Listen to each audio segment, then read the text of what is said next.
ఏళ్ళనాటి శని, ఏడేళ్ళు నాకు శని ఉంది అంటున్నారు.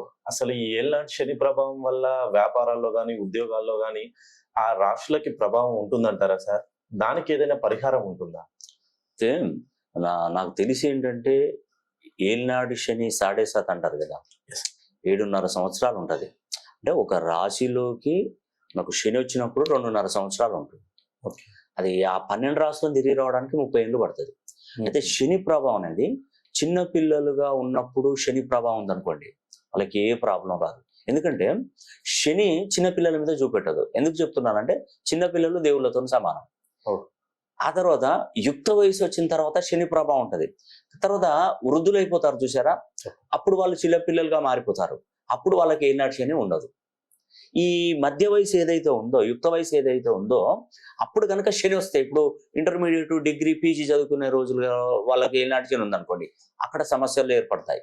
అంటే వాళ్ళకు ఉద్యోగం దొరకకపోవడం, వ్యాపారాలలో నష్టపోవడం, ఆర్థికంగా వెనకబడిపోవడం, ఈ 7.5 సంవత్సరాలు ఉంటుంది. కానీ ఇక్కడ ఏంటంటే శని ఏ విధంగా తనను ప్రసన్నం చేసుకోవాలా, శనిని ఏ విధంగా ప్రసన్నం చేసుకోవాలని మన థియరీ అనేది ఒకటి ఉంటుంది. అంటే ఆ టైం అనేది మనం వెయిట్ చేయాలి. అప్పుడు నేను ఇప్పుడు ఎందుకు చెప్తున్నానంటే, ఈ 25వ తారీఖు అమావాస్య జరుగుతుంది, 26వ తారీఖు వారాహి నవరాత్రులు జరుగుతున్నాయి. ఆ టైంలో గనక మనం శని హోమం గనక జరిపించుకుంటే నిజంగా లక్ష్మీదేవి అనుగ్రహం కలుగుతుందండి. ఈ వీళ్ళకి ఏళ్ళనాటి శని నడుస్తున్నటువంటి మనకు కుంభరాశి వారు కావచ్చు, మేషరాశి వారు కావచ్చు, మీనరాశి వారు కావచ్చు, అర్ధాష్టమ శని నడుస్తున్న ధనుసు రాశి వారు కావచ్చు, అష్టమ శని నడుస్తున్నటువంటి సింహరాశి వారు కావచ్చు.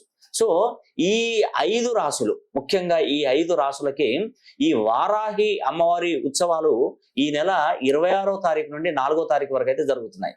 ఆ లోపు గనక మీరు శని హోమం జరిపించుకొని చూడండి, తప్పకుండా మంచి ఫలితాలు. ఎందుకంటే 25 శక్తివంతమైనటువంటి అమావాస్య అండి. చాలా మంది అనుకుంటారు ఈ 25వ తారీఖు శక్తివంతమైనటువంటి అమావాస్య ఏంది, ఆషాఢ మాసం పడుతుంది కదా అని అంటారు.